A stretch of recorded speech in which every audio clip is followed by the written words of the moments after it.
Hello everyone, welcome to the lecture on Laplace inverse. In this lecture, we are going to discuss how to solve this example. This question asked by the student in a comment section. That's why we are going to discuss the solution of this problem. If you also having the doubt, then you can send that your question in a chat box or in a telegram group. Now, how to solve this example? Here, there are different methods of solving the Laplace inverse with the help of their convolution theorem by using properties, or you can apply the partial fraction method.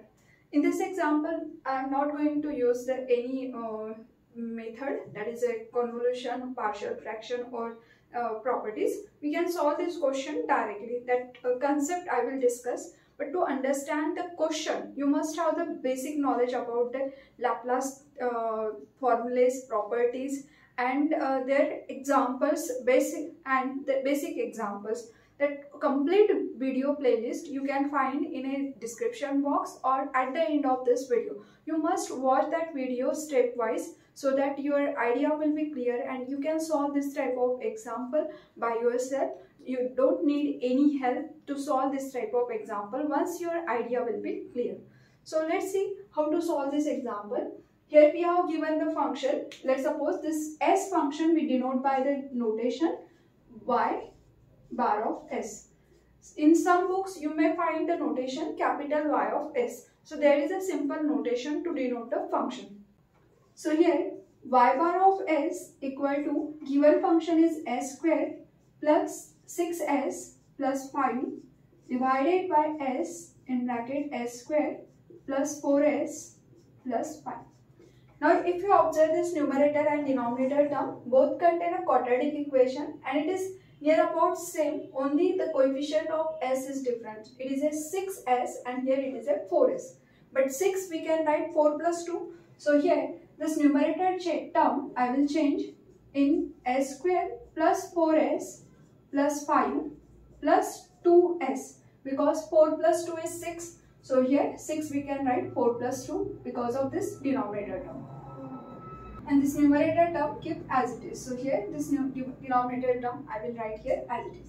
Now here this s square plus 4s plus 5 and this denominator term is same. So separate this term by base. So here it is a s square 4s plus 5 divided by s square plus 4s plus 5 plus second term. Here second term is 2s divided by s square plus 4s plus 5.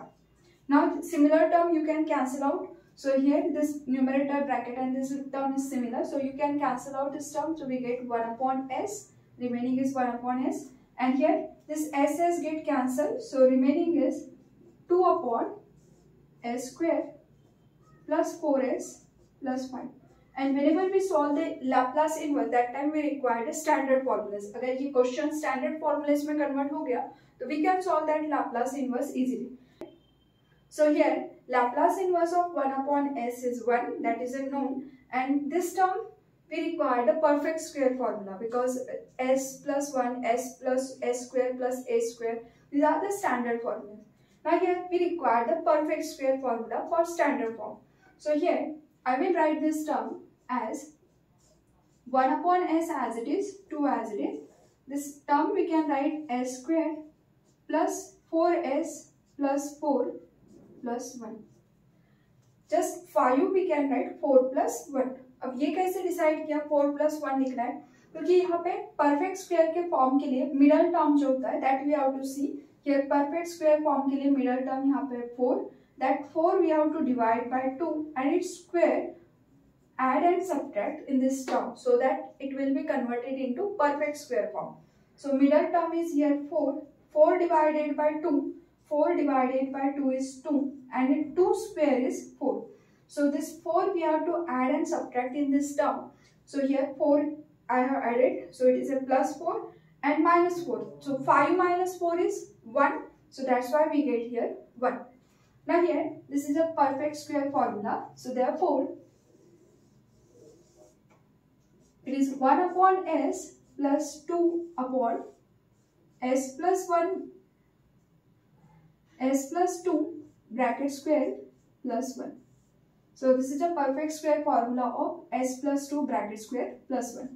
Now here we can apply the Laplace inverse on both sides because it is a standard form. So this is our y bar of s.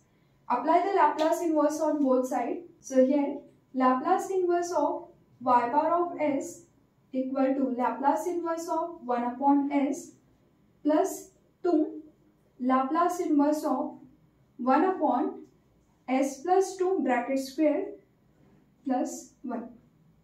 Here Laplace is satisfying the linearity property, so we can separate the Laplace term-wise and constant we can take outside.